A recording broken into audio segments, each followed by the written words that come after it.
You encouraged coming out of New York, or what's your analysis? I mean, we played well in stretches. We played poor in stretches. So I think just finding the ability to be consistent is what we're searching for, both individually and then collectively. But you know, we don't take away any excitement in losing games. Chris, when it comes to consistency individually and then collectively, do you need one before the other? Like, do you need individuals to be consistent before the collective can? That's a great question. I think, you know, it's all intertwined.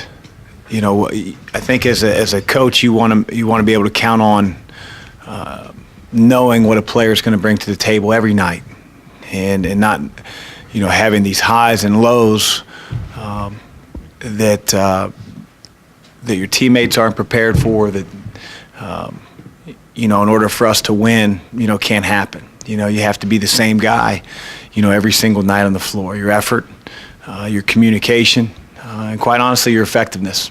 And you know, we still have to get to the point where we value the little things that it takes to win games. And to me, that was probably the most glaring thing that came out of New York is you know, down the stretch, you know, those things weren't valued enough for us to close out games and win games and make it, you know, on the first night, a one-possession game with a minute left to give ourselves a chance to win. And then being able to close out the game against Marquette, we didn't take care of those things. And you know, it's not a matter of missing a shot. It's not a matter of you know, the big picture thing. It's a matter of an angle of a screen, remembering a play, you know, going to the left side versus going to the right side. And when you value those things and you concentrate and you get those things done, the big things will happen. Did Corey show you something in New York that maybe he hasn't shown you in practice? I mean, did he do anything to kind of catch your eye? Coy played great for the most part. You know, he had a couple errors in the second half of the Marquette game, but I thought Coy was a pleasant surprise for our team. It's tough for him physically to do it day in, day out because he's had so many surgeries, and it's just it's not in a way fair to ask him to get up and down the floor, you know, like Malik Williams can or Steven Enoch. But if we can manage his practice minutes and how we use him in practice, and still have him prepared for the game, then I think you saw in New York what he can be for our team at times, because he has a poise about him that right now the other two need to gain. Ideally, how would you like to use him, and how many minutes? Or just vary, or? It varies. I think, you know, how effective you are determines, you know, how long we keep you out there. And again, I think we're battling that with each and every guy. It's just the consistency, you know. And so that's why you see some guys' minutes one game a little bit higher, and then all of a sudden it dips down. It's because they're not as effective. And got to know as a coach what you can count on, you know, game in, game out. And we're learning that. On the Jordan 3, do you get any kind of explanation from the officials? What could have gone different there? Had we known, we could have reviewed it before the play started after the, you know, after the next time out that was called, you know. But we didn't, so we couldn't. What had gone into his turnovers, or what did go into his turnovers in the one game, 7 or 8 turnovers? More? Jordan, Yeah. you know, it's what I've talked about all preseason with Jordan. He's very talented, but you know, he has to hone in on the little things that it takes to be an effective offensive player. It's not just a matter of making shots, you know. And Jordan has never, to this point, shown that you know, he values possessions, and he's getting better at that. You know, he did a much better job against Marquette. But I've used the word casual with him in the past, and I think everybody wants to point to his defense, but I think that was a full display of when he's casual, you know, when he opts to go in on a 1-on-3. I mean, I want him to be confident, but there's a difference between confidence and recklessness. And, you know, like all young players, he has to learn through some tough experiences. Chris, do you like the progress that he's making, in that department, or is it, and this may be a bad term, is it a little bit of a wrestling match for you to get him to believe? No, I think he's coachable. Here's the thing, whether he wants to believe or not, reality is he turned the ball over that many times. So, I don't think you need a coach to point to the stat sheet. And, he wants to be a really good player. I do see improvement. However, we need that improvement to be very rapid because he's one of our best players. And he has to play like it each and every night. And, again, I texted him last night and I said, hey, you're improving. You're getting better. But I need you to get even more better. How does that video review happen? Is it with a coach and the player? Is it the player on themselves? Is it both? How do you do video review? We have our assistant coaches, that sort of tied to position groups that meet with our players constantly. Go over a practice, go over a game, go over a future opponent. We also do it in team settings. If we feel like it's a common theme throughout our team, both in the things that we're doing well and the things that we're not doing as well. So really from all different angles. When you do those video reviews, are they typically mostly positive, mostly negative, half and half? How do you do that? I think that, just you show what you show. So, there's going to be some good. I think that you can get a lot out of a person if you show them you believe in them and you show them the things that they're doing well. Everybody loves to be praised. You all love to be praised, I love to be praised. Your kids love to be praised. So if all you're doing is whipping them, then why do they want to come to practice? But I also think you have to be a truth teller and be able to show your guys what they're not doing well and what's holding them back and what's holding us back. And, that's what you use film for. Chris, you want toughness to be the foundation of your program. How much are they going to have to be tough tomorrow night against the Michigan State team that's kind of their MO as well? Everything about Michigan State oozes toughness. I think, they've been the gold standard, one of the programs in college basketball that's consistently consistent.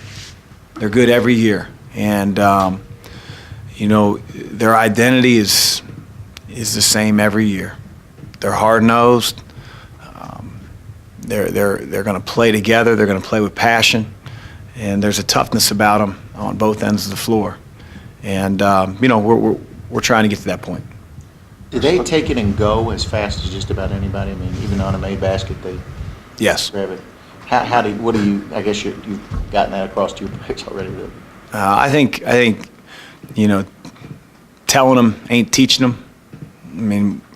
They're going to learn tomorrow night, and we're going to try to simulate it as best we can in practice. But God bless Will Rainey and Jacob Redding. They're not Cassius Winston and Josh Langford and Nick Ward running down the center. So they are one of the premier teams in the country when it comes to getting the ball out of the net and up the floor.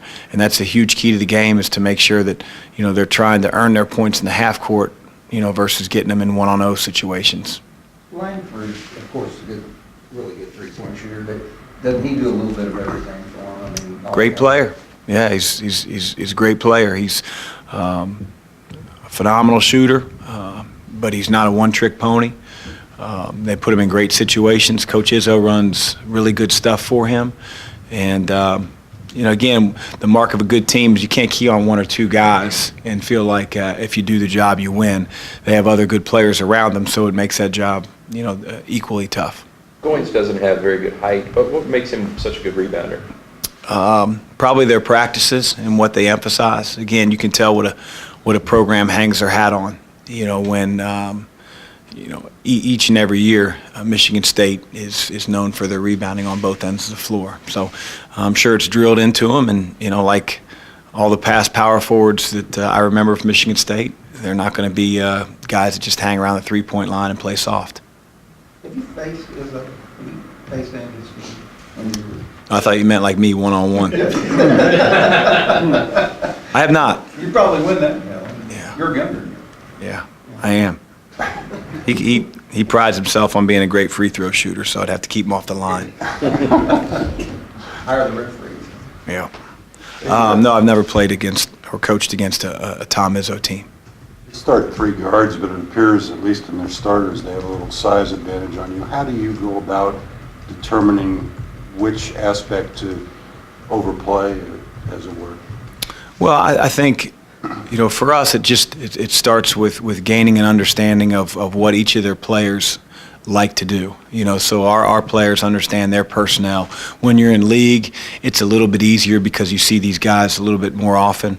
But the size we're not going to be able to combat. If the guy's got 2 or 3 inches, he just has 2 or 3 inches. But knowing where he likes to get his shots, where he's best served, which hand he prefers. Keys in terms of if they run a set play, do they give it away because there's a catch at the elbow, there's a dribble out, and those things, without circuit overload to your guys, those are things that hopefully can put your guys in a decent position so that they can understand what's coming. Can you be as aggressive with a team that has as many ball handlers defensively? We need to be aggressive. We need to be aggressive, and a lot of times their ball handlers, Tim, are getting freed by their bigs, setting screens on the perimeter, and we have to do a good job to make those ball screens tough to manage. And if we don't, then they're going to get in the lane. They're going to find another good player. So we have to do as good of a job as we can in pick and roll coverage. Where does Darius stand in the effort to hit more singles and doubles, as you said, versus always trying to make that one? He's learning. I mean, he's so much better than he was when we first got here. And again, I think when you look at Darius, you see so much talent that you want him to be, overwhelmingly good. But it's baby steps with him. I think he's always been a guy that sometimes relishes flash over substance, and I'm trying to teach him that substance wins games, that boring wins games, that the little things, when they're executed, win games. And he's come a long, long way in that regard. And so I'm proud of him, but he has a long way to go for us to be consistently good. And we need him to be. What are your expectations for CC, and what are kind of general game instructions for him on most games? I thought CC played a whale of a game against Marquette. I think he did a terrific job of being aggressive, but at the same time, not being reckless. He should be a table setter, a guy that can get in the lane. And again, if they're not going to honor him with a second defender, he's got to be able to be respected and score the ball for us. Defensively, I thought he was locked in. He was chasing Marcus Howard. I thought he did a really good job on both ends of the floor. So what you saw out of CC against Marquette is who we need him to be. With the kind of defensive pressure that Michigan State has, are you looking for your guys to be more patient on offense, or to just kind of try and go and take them by surprise right away? Well, I don't think they pressure.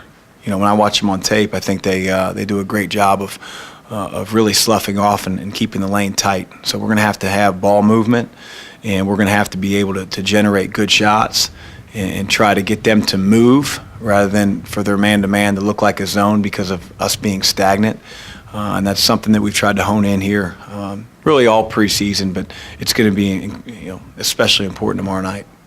What's your understanding of how much an offensive player can use his offhand? Is that a point of emphasis? Is that anything? Apparently not. How much can they use? I mean, are you going to tell your guys to use it?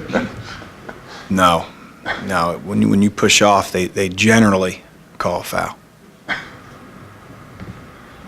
Is there anything that you will do going forward to manage or to make sure that you get credit for three-point shots? Yeah. We're gonna have a manager in the back and watching it live. Unfortunately, like ESPN didn't replay it until it was too late. So we're gonna have to have somebody that can watch. And then as soon as they find out, they can sprint out and tell us before the next time out. But, it's tough. That play didn't win or lose the game. I know everybody says we would have won by 1, but, the game would have been played differently. Having said that, do I wish they would have got it right? Sure. But, I've been coaching. This is my 10th year as a head coach, and that's the only time that, that's happened. So, I'm not going to act like that's something that we see, on the regular. But this is a new development, you're going to have a manager watch, you hadn't done that previously? I had, but I was at a different place previously. Anything else, Coach? Great. Thank you. Thanks. Thanks.